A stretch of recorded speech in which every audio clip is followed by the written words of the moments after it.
साथियों, जय श्री राम। आप सचमुच में सुनकर हैरान होंगे कि कोई प्रेत परमात्मा से कैसे मिला सकता है। सुनने में भी अजीब लगता है, विचार भी हम लोग करते हैं कि भाई प्रेत और परमात्मा, ये तो अपने आप में दोनों में बहुत बड़ा विरोधाभास है। लेकिन ये घटना सत्य है। अब मैं इस पे प्रकाश डालने जा रहा हूँ। हुआ ये कि महात्मा तुलसीदास जी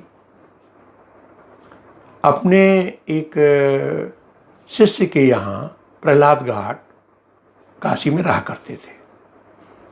उन दिनों गोस्वामी तुलसीदास जी वाल्मीकि रामायण की कथा सुनाया करते थे। संतों का ऐसा कहना है कि एक रात उनको एक सपना आया।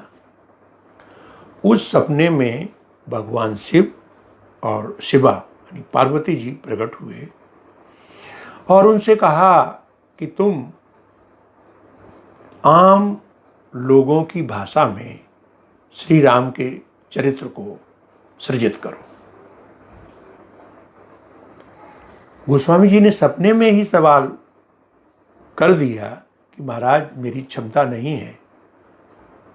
सपने में ही भगवान शंकर ने कहा कि इस परम पावन कार्य में श्री हनुमान जी आपकी सहायता करेंगे। अब जब ये सुना तो गोस्वामी जी ने फिर एक सवाल कर दिया कि महाराज हनुमान जी से कैसे मिलेंगे।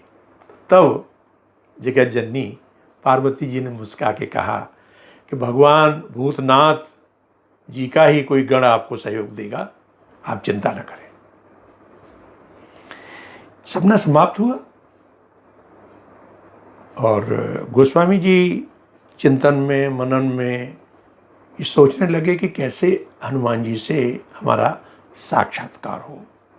नित्य सुबह एकाकी भ्रमण पर जाया करते थे, ग्रामीण क्षेत्रों में जाते थे, लौट के आते थे, आराधना साधना काव्य सृजन मनन प्रवचन किया करते थे। एक दिन उनके एक साथी ने बताया कि यहीं थोड़ी दूर पर गांव में एक ऐसी घटना घट रही है कि एक बेरिया का पेड़ है पुराना, उसमें इस समय बहुत अच्छे बेर आए हुए हैं। लोग जाते हैं, नीचे गिरे हुए बेर लोग लेके चले आते हैं। कुछ लोग अपने पत्थर या डंडे से गिराते हैं। लेकिन जब कोई छोटा बच्चा, वृद्ध व्यक्ति, अपाहिज या महिला जाती है जो तोड़ने में सक्षम नहीं होती, तोड़ नहीं सकती, तो पता नहीं क्या पेड़ अपने आप में ऐसा हिलने लगता है जैसे कि आंधी आ गई हो और पके हुए बेर टपक कर नीचे आ जाते हैं और जो जाते हैं असहाय वृद्ध महिला या बच्चे उनको मिल जाते हैं। गोस्वामी जी के मन में एक कौतूहल हुआ, एक जिज्ञासा हुई कि ऐसा क्या है। धीरे धीरे वो उस वृक्ष के पास जाने लगे और मन ही मन प्रणाम करने लगे और वापस आने लगे। एक क्रम उनका कई महीनों चला। तब तक ग्रीष्म का जो मौसम आ गया। आप सभी जानते हैं कि गर्मी में बेरिया के पत्ते झड़ जाते हैं और वो पूरा पूरा पेड़ जो है जिस तरह से सूखा कंकाल से दिखाई देने लगता है, वही दशा उस पेड़ की हो गई। लेकिन गोस्वामी जी चूँकि पहले से उस पेड़ के पास जा कर के प्रार्थना करते थे, खड़े रहते थे, मन मन में प्रणाम करते थे, तो उन्हें लगा कि हम क्यों न ऐसा करें कि इस पेड़ की जड़ में कुछ पानी डाल दिया करें। तो गोस्वामी जी अपने कमंडल में काफ़ी जल लेके निकलते। लोगों को ये भ्रम होता कि ये शौचालय के लिए जा रहे हैं और जाकर के वो उस पेड़ की जो बेरिया का वृक्ष था उसके जड़ों में जल छोड़ देते। ये चलता रहा। धीरे धीरे धीरे बरसात का वक्त आ गया। जब बरसात हुई तो स्वाभाविक रूप से उस बेरिया में भी नई नई कोमल पत्तियां निकली, पेड़ हरा भरा हो गया। गोस्वामी जी सुबह या शाम एकांत में जाया करते थे। तो एक दिन लोगों और संतों ने ऐसे ही बताया कि शायद गुरु पूर्णिमा का दिन था, शाम का वक्त था। गोस्वामी जी हाथ जोड़ करके, कुछ थोड़ा सा अंधेरा हो गया था, उस वृक्ष के पास खड़े थे। तो थोड़ी देर में उन्हें लगा कि कुछ आवाज़ सी हुई, और फिर देखा उन्होंने कि कोई व्यक्ति सा पेड़ के पास से उतर के आ रहा है। तो गोस्वामी जी, कुछ थोड़ा सा अंधेरा था तो पीछे हुए, तो उसने कहा डरिए मत। एक आकृति दिखाई दी, हम आपसे बहुत प्रसन्न हैं। आपने उन गर्मी के दिनों में हमारे लिए उपकार करके जल का सिंचन किया है। मैं अति प्रसन्न हूँ, बताइए हम आपके लिए क्या कर सकते हैं। गोस्वामी जी ने दोनों हाथ जोड़ के उसको प्रणाम किया, कहा महाराज, हम तो एक ही उद्देश्य के लिए भटक रहे हैं, कैसे भी मुझे हनुमान जी के दर्शन हो जाएं और आगे हम कुछ उन्हीं की कृपा का लाभ लेकर भगवत आराधना, भगवत चर्चा कुछ करना चाहते हैं, भक्ति करना चाहते हैं। प्रेत मुस्कुराया और उसने कहा कि आप तो विद्वान हैं, आप जानते हैं मेरा हनुमान जी से क्या मतलब।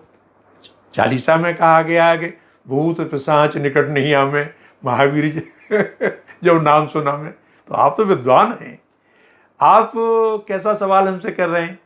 उन्होंने कहा कि भाई मैं तो अब वही आस्था लेके आपके पास आया था, और इसी क्रम में कि भाई आप दिव्य आत्मा हमें लग रहे हैं, क्योंकि आपने बच्चों का, महिलाओं का, अपाहिजों का मैं देखता रहा कि कल्याण किया, उपकार किया है। इसी भावना से अभिभूत होकर मैं आपके पास आया हूँ। प्रेत मुस्कुराया और उसने कहा कि मैं आपको एक उक्ति बता रहा हूँ। काशी में आप जाइए, 80 घाट पर रामायण का पाठ होता है, नित्य कथा होती है। उस कथा में एक बूढ़ा, अपाहिज, कोढ़ी सा, दलिद्र व्यक्ति आकर के सबसे पहले आता है, सबसे पीछे बैठता है और अंत में वो चला जाता है। वो हनुमान जी हैं। तो गोस्वामी जी ने सवाल किया कि जब आप प्रेत हैं तो आपको कैसे मारूं। तो उसने मुस्कुरा के कहा कि भाई जो जिस व्यक्ति से डरता है उसकी पूरी खोज खबर रखता है। मुझे मालूम है कि हनुमान जी इसी वेश में वहां जाते हैं। हनुमान जी का ये सूत्र जब उन्होंने सुना, मन ही मन संकल्प लिया और उस प्रेत को प्रणाम करके वो चले आए। 1-2 दिन बाद वो अपनी सुविधा के अनुसार 80 घाट पर गए तो उन्होंने देखा कि एक व्यक्ति बहुत ही दलिद्र अवस्था में, कोढ़ी और कपड़ों को फटे हुए हैं, और दूर से आकर के सबसे पीछे बैठता है, और जब राम कथा समाप्त हो जाती है तो अपना डंडा का सहारा लेके चल देता है। गोस्वामी जी उसके पीछे पीछे चल दिए। अंधेरा होने लगा था। एक गली में जाके उसने डांटा कि तुम मेरा पीछा क्यों कर रहे हो, देखते नहीं मैं कोढ़ी अपाहिज हूँ, आपको दूर रहना चाहिए हमसे। गोस्वामी जी ने भागकर उसके चरणों में प्रणाम किया और पकड़ लिए। उसने बहुत डांटा, डंडा भी एक मारा, भागिए भाई, लोग क्या कहेंगे, ये इस क्या कर रहे हैं। उन्होंने कहा कि महाराज मेरा तो यही अंतिम जो है प्रयास है और यही मेरा संकल्प है कि मैं आपको अब छोड़ूंगा नहीं। बहुत देर की कसम कस के बाद हनुमान जी अपने स्वाभाविक रूप में आए, और जब दर्शन दिए तो गोस्वामी तुलसीदास जी उनके दर्शन पाके गदगद हो गए। उन्होंने कहा कि महाराज मैं भगवान श्री राम के दर्शन करना चाहता हूँ। हनुमान जी ने कहा कि इसमें आपको कुछ समय लगेगा, मैं आपको राम मंत्र देता हूँ, इसको आप जाकर के चित्रकूट में आप निवास करें और इसका रोज नित्य प्रति पाठ करें। देखो मैं प्रार्थना करूंगा प्रभु से कि आपको दर्शन हुआ है। गोस्वामी जी इस बात को सिरोधार करके चित्रकूट आ गए और मंदाकिनी के किनारे एक छोटा सा आश्रम बनाकर रहने लगे, और नित्य हनुमान जी द्वारा जो दिया गया राम मंत्र था उसका जाप करने लगे। एक दिन सुबह सुबह जब वो कामदगिरि की परिक्रमा कर रहे थे तो उन्होंने देखा कि 2 राजकुमार घोड़ों पर सवार धनुष बाण लिए जा रहे हैं। गोस्वामी जी ने सोचा कि शायद ये शिकार करने कोई राजकुमार निकल रहे हैं। उन्होंने अपनी आंखें और नीचे कर ली। जब वो चले गए, हनुमान जी प्रकट हुए और उन्होंने कहा कि दर्शन कर लिए? गोस्वामी जी ने कहा कहाँ? बोले ये अभी घोड़े पर जो 2 राजकुमार निकले तो वही तो थे। गोस्वामी जी को बड़ा पश्चाताप हुआ, प्रायश्चित हुआ और एक छोटा सा पद भी लिखा कि मेरे नैना बैरी हो गए आज। बड़ा दुख हुआ और फिर प्रार्थना करने लगे हनुमान जी से कि महाराज गलती हो गई। उन्होंने कहा कोई बात नहीं, अब आप जाइए। अब आपको मौनी अमावस्या के दिन, जो 1-2 दिन बाद थी, हम भगवान श्री राम से प्रार्थना करेंगे कि आपको दर्शन दे जाएं। ठीक मौनी अमावस्या के दिन गोस्वामी जी अपने कुटिया में बैठे बैठे चंदन घिस रहे थे। तभी एक अद्भुत बालक कुटिया में प्रकट हुआ और गोस्वामी जी से कहता है, बाबा आप मुझे चंदन लगाएंगे?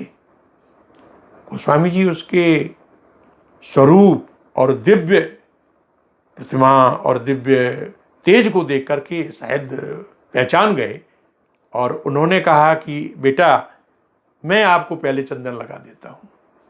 इसी बीच हनुमान जी को ये लगा कि शायद गोस्वामी जी कदाचित फिर न भूल जाएं, तो उन्होंने एक तोते का रूप धारण करके कहा, चित्रकूट के घाट पर भई संतन की भीड़, तुलसीदास चंदन घिसे तिलक दे रघुवीर। ये जब सुन करके तो गोस्वामी जी को पूरा भरोसा हो गया और उन्होंने श्री राम जी के मस्तक पर तिलक लगाया।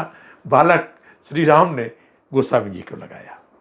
इस तरह से एक प्रेत के बताए हुए संपर्क सूत्र से गोस्वामी तुलसीदास जी ने हनुमान जी का आश्रय लिया और आगे बढ़कर के उन्होंने श्री रामचरितमानस की परिकल्पना और सहयोग भी इन्हीं से लिया है।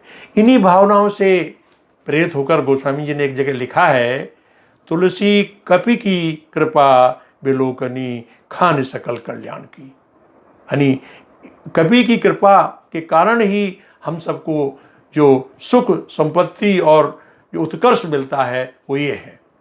बल्कि प्रेत के बारे में भी गोस्वामी जी ने एक जगह संकेत किया है कि प्रेत प्रतर गंधर्व कृपा करो अब सर्व।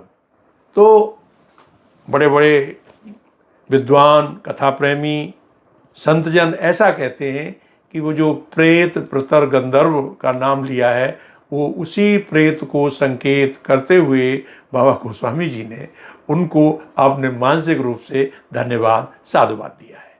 तो मित्रों, ये श्रृंखला थी जिसमें ये बताया कि एक प्रेत के माध्यम से परमात्मा तक कैसे पहुंचा एक भक्त, यानी गोस्वामी तुलसीदास जी।